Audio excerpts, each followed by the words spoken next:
case against Hosni Mubarak, the prosecution demanded the maximum penalty for death, which is death by hanging, for he, his two sons, and the former interior minister. The four accused face charges ranging from corruption to involvement in the deaths of around 850 protesters during the uprising that ended Mubarak's 3 decades in power.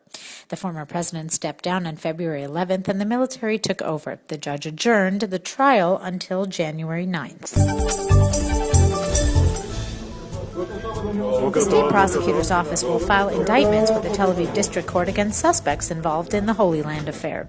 Former Prime Minister Ehud Olmert will be charged with taking a bribe, and additional indictments will be filed against Olmert's former bureau chief, Shula Zaken, and former Jerusalem mayor, Uri Lopiliansky.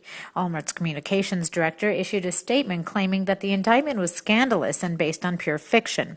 He further claimed it was an attempt to influence the court, which is currently discussing political appointments charges against Olmert.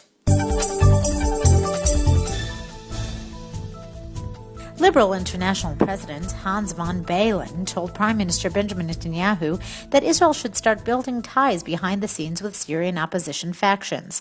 Van Balen, a Dutch member of the European Parliament in Brussels, heads the London-based Liberal International, a federation of dozens of liberal political parties and organizations around the world.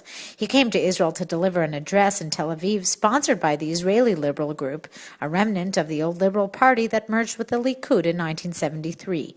Van Balen told Netanyahu that he supported granting Israel observer status in NATO and an upgrade in relations with the EU. Van Balen's bond with Israel was strengthened by relatives who made Aliyah after their Jewish father was murdered in the Holocaust.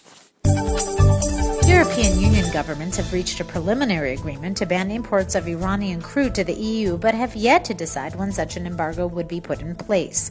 The agreement, news of which sent crude oil prices higher, followed talks in the last days of December between EU envoys. Objections to the idea, notably from Greece, were dropped during the talks.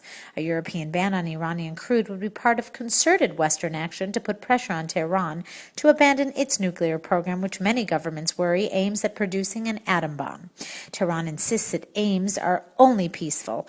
Iran supplies a total of around 450,000 barrels per day to the EU member states, making the bloc collectively the second largest market for Iranian oil after China. Accordingly, China will benefit from this European embargo.